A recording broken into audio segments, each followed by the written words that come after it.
introduce one of the great co-founders of this great museum. I had an awesome opportunity as a student to be under Dr. Elmer Martin. And I'll never forget when he told his class, he told all of us that he was going to transition. He gave it prophetically that he was going to transition in Africa. And he did so. But he said to us that he wanted, if any one of his students came back to Morgan State University to become a professor and teach, one of the books that he and his wife wrote, the last book, was Religion, Spirituality, and the Helping Tradition. And as a teenager, I longed to teach at Morgan State University and got that opportunity to do so 23 years ago. And I'm still there. And when I did come back, I did write the entire curriculum for the book Dr. Joanne wrote, Religion, Spirituality, and Critical Thinking, Clinical, and Community Organizing. And it is one of the premier courses at Morgan State University. But most importantly, Dr. Martin, she changed the way we do social work in not only Baltimore, but also in America.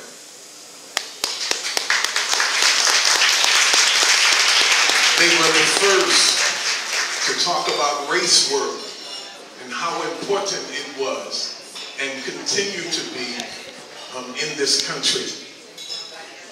I was so privileged to be asked to be the master of ceremony with this great woman of Baltimore City, and I believe around the world. She's gracious, she's gifted, extremely intelligent and intuitive. I personally want to say thank you for the work that not only you've done, but the work that you continue to do for all of us in rearing us in that regard. I want you to put your hands together and give another thunderous round of applause to the one and only Dr. Joanne Martin.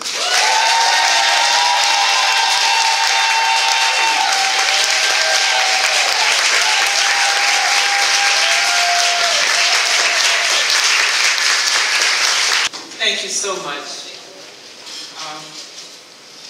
When we talk about a journey, that's exactly what it has been.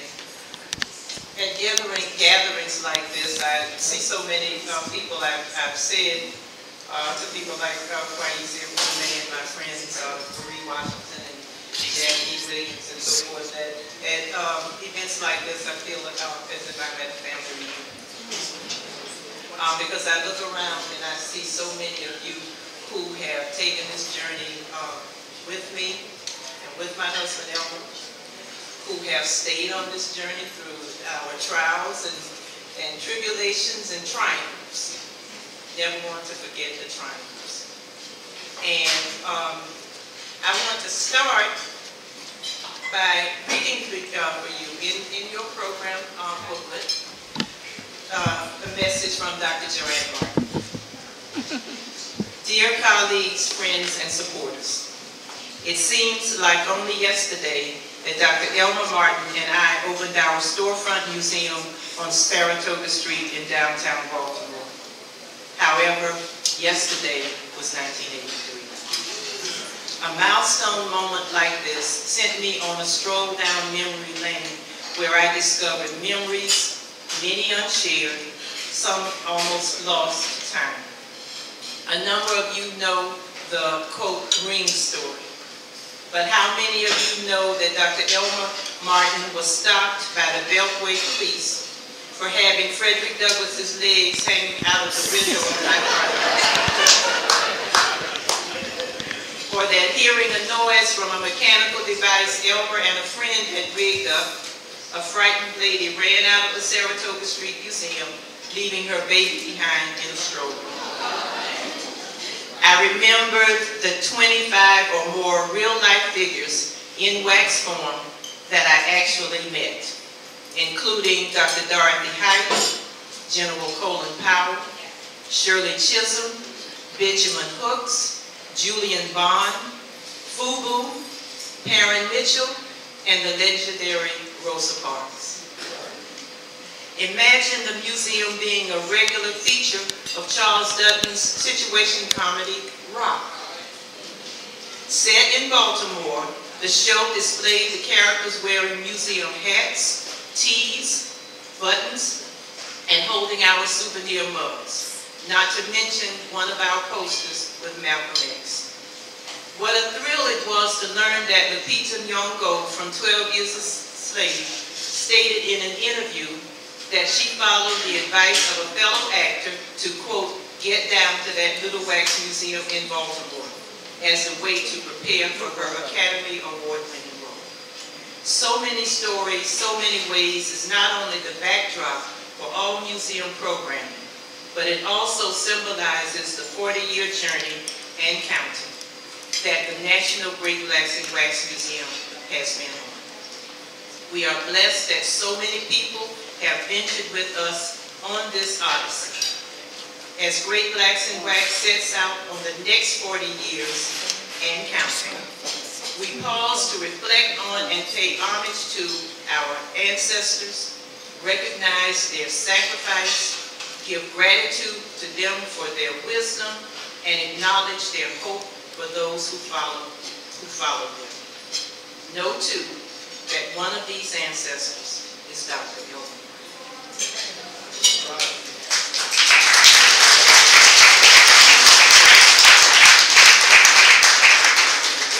Our theme, 40 years and counting, a legacy of telling our stories uncompromisingly, unapologetically. So many stories, so many ways, and uncompromising, telling those stories uncompromisingly and unapologetically. But in today's world, as in the past, that's not the easiest thing to do. I received a letter in 2009 around the fact that we had a black president, and therefore that we didn't need museums like this. That museums like this was an insult to people. And therefore unnecessary. And if we were the great whites in wax, we'd be shut down. My answer was, and again, the only reason that we were in existence was to make money off of people in our color. So I pointed out that asked if you send that a letter accusing the Wing Luke Asian Museum of pimping off of its ethnicity, or the various Holocaust museums that exist around the world, or the Chinese American Learning Center and Museum, or the Cherokee Museum, accusing them of pimping off their color and their ethnicity. And I talked about the fact that many of us have had to go to museums that told us that we had no history worth preserving, and therefore no history that would be in that museum. And we had museums where we talk about Great Whites in Wax, Boulevard in Richmond, where you have a whole boulevard of white men of the Confederacy who sought to overthrow the United States of America, no less, in marble. Not in wax, but in marble. Think about Rushmore, Mount Rushmore. Think about Stone Mountain in Georgia, where you have, again, those Confederate heroes who sought to overthrow the United States of America, no less, in stone. Not in wax, a whole mountain, because we are told that monumental white men are indeed monumental. So I pointed out to the person who wrote the letter that we were going to tell the story. And one of the things that happened was that we were taken off the field trip list of one of the counties in Maryland.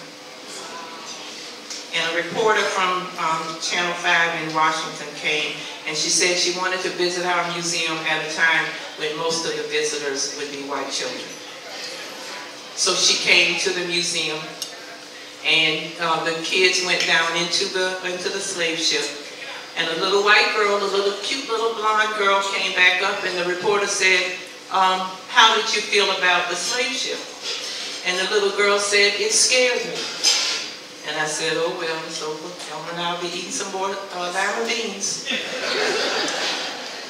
But the reporter, doing her job, said, what scared you about it? And the little girl said that human beings would treat one another this way. That human beings would treat one another this way. And the challenge, I'll end with telling our story, a young Japanese-American student with a group from New York, down in our lynching exhibit that we had just unveiled in 1995. Her classmates, group of young black males, heard me say that my uncle said all black people got a lynching story. And the kid said, young teenagers said, we don't have a lynching story because we didn't even know there was such a thing as lynching. This is 1997. And I said, well, maybe that's your lynching story for now. And when they left out, the young Japanese-American girl came up to me and she said, I heard what my classmates said about not knowing about lynching. And I never heard of it either, but I have a story that's more causing me more agony and is more personal. And I said, what is that? And she said, I just found out about Japanese-American internment during World War II. And my grandmother, who's always talking about the Issei and the Nisei, and my parents and my teachers and my textbooks, nobody shared that story with me. So I hear what my classmates are saying about a part of African American history that they knew nothing about. And I think about the part of my history that I knew nothing about. And I ask myself, who makes the decisions about what history gets told and not told? And so I pointed out to the man who wrote the letter about closing down our museum because we had no reason to be. That in honor of my husband, Dr. Elmer Martin, our visionary founder, and in honor of that young Japanese-American student, we will simply not allow anyone to make those decisions for us. Great Blacks in Wax, 40 years and counting, uncompromisingly, unapologetic. Thank you.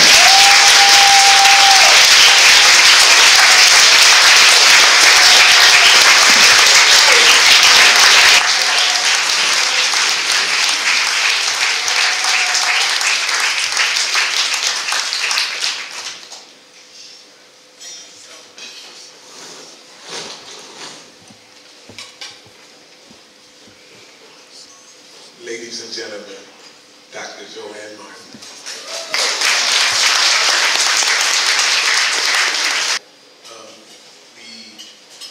Raina Wharton is coming.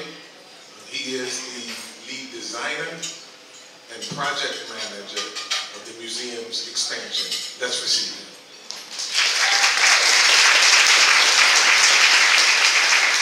Thank you so much. I want to first thank all of you for being here and turning out, and give yourselves a big round of applause. Wonderful. And I want to thank you for your patience. Originally we had scheduled a much larger one, but they ended up being a conflict. And so we're at this level, and we thank you for your patience. We know it's a little cozy, but we know that we hope it's an opportunity that we can get all to know one another. Some of you know me as Bishop Wharton, 30 years of pastoring in West Baltimore, Evanston Avenue Connection Point Church. Some know me as Professor Wharton, the sociology professor for 30 years there. And you may wonder, how did a pastor get into this position?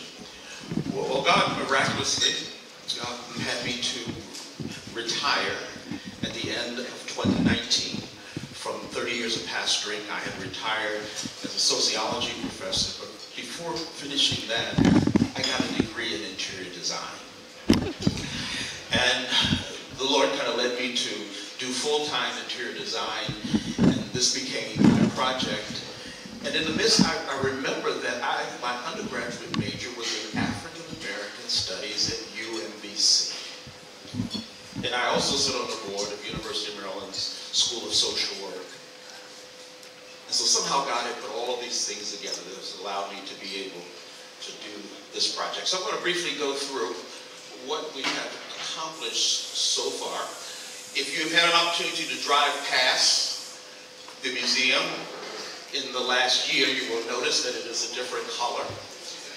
And some of you may not recognize that it was more than a paint job. It was restoration to a 1895 firehouse. So this is a historic building up for many years, and so we had massive work to do to restore this historical building's exterior, 100% reporting and painting, repairing and reporting the hose tower.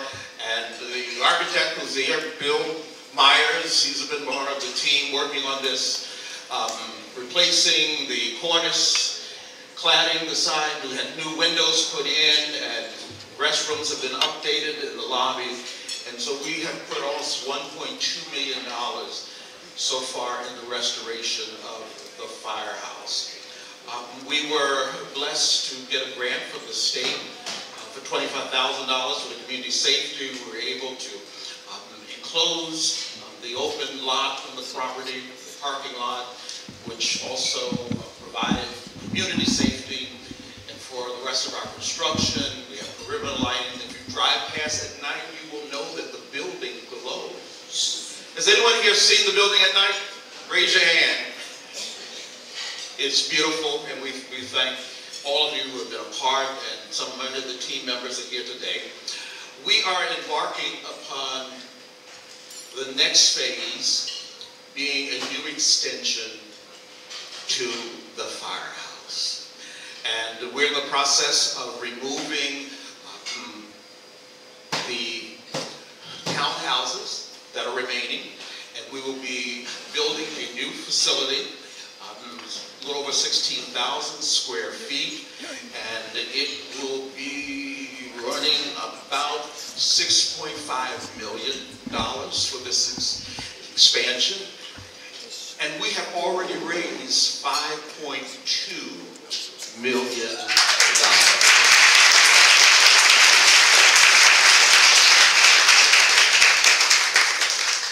Representative Kweisi Fume has been a part of that process, and the $2 million, let's give him a round of applause. Senator Tory McCray has been a big part of this process with state funding, and we're excited about it. But there's a part that all of you can play, because we still need about $1.3 million. And so I know there's someone in here who brought their checkbook. And the Lord is speaking upon your heart. Can I get an amen? And so we envision some exciting and beautiful things that will be done. New exhibits, new community space. And so we're excited about what's going to be happening on North Avenue. But we are expanding beyond North Avenue. And we've partnered with David Bramble and his group. And we're going to be a part of the transition at Harbor Place over the next year or two. And so we are excited. We're going to have an installation there at Harbor Place, harboring slaves to harboring opportunity.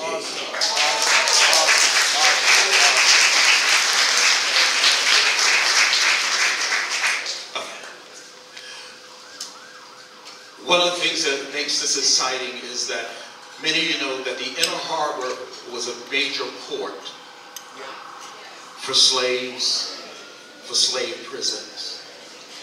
And today, a major part of that port is owned by a firm led by an African-American man. And his mama is here. And so we have working on 1,500 square feet of space there that will give us an opportunity to have both exhibits and retail space as this place is going through its transition to its new ideas. Wonderful. Thank you. And I think next we have you coming.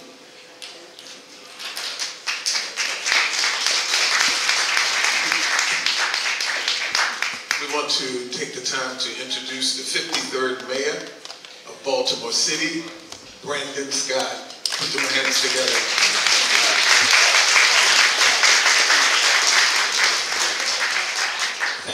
Thank you, Bishop. Thank you, sir. Good afternoon, everyone. Good afternoon. That's not good enough. We are celebrating the 40 years of the Blacks and Wax Museum, the Creek Blacks and Wax Museum in East Baltimore. Good afternoon, everyone. Thank you.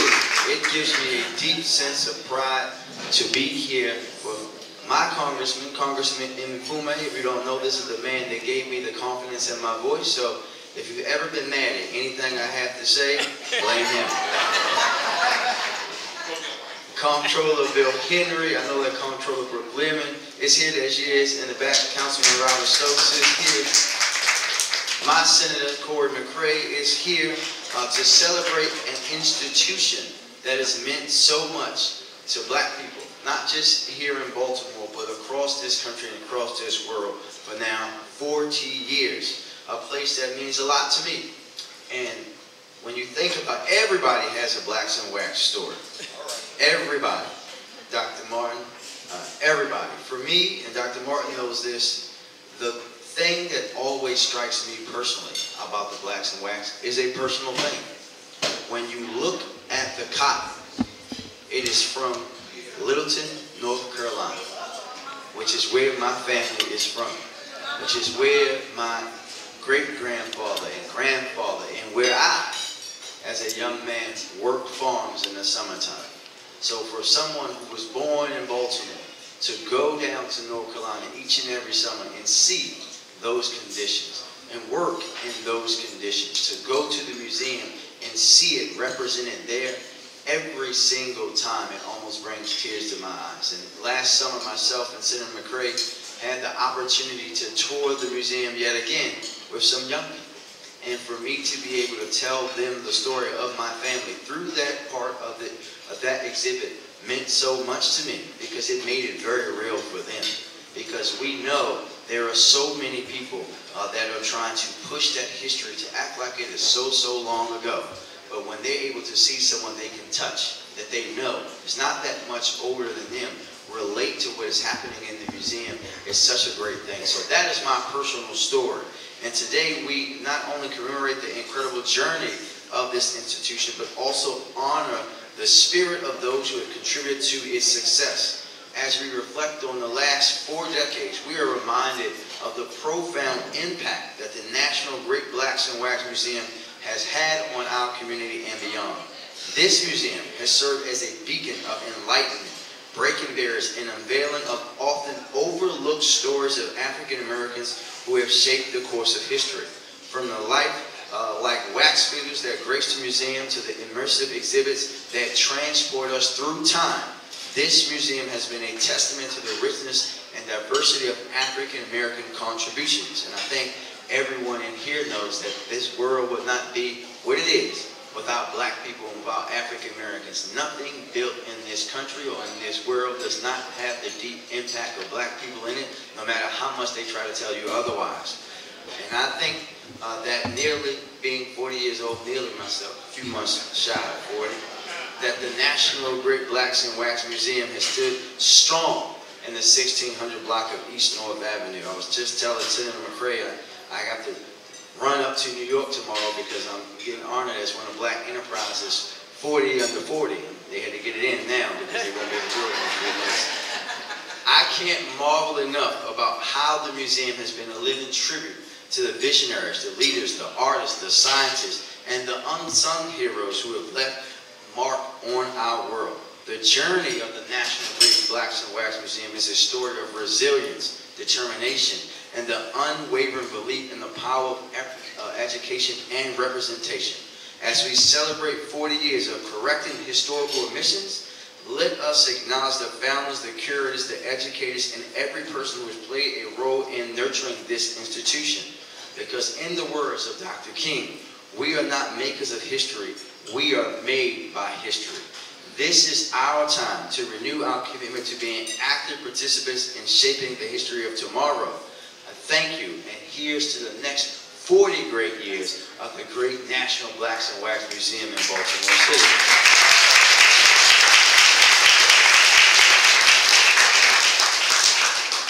Now, I had planned to say a little something about filling a little bit of that budget gap, but there's cameras on and I won't get myself in no trouble. But to be continued. But this, if I can have the great doctor come forward, is a mayoral salute. On behalf of the citizens of Baltimore, I am pleased to salute the National Great Blacks in Wax Museum in recognition of your 40th anniversary brunch, 40 years and counting, a legacy of telling our stories uncompromisingly. Since its opening in 1983, the museum has sought to ensure that youth and adult patrons learn more about their African American heritage and gain deeper insights into significant contributions to civilization by people of African descent. On behalf of the people of Baltimore, congratulations on 40 years of preserving and telling the stories of African Americans unapologetically. Signed today, December the 9th, 2023 by me, Mayor Brandon Scott. Congratulations.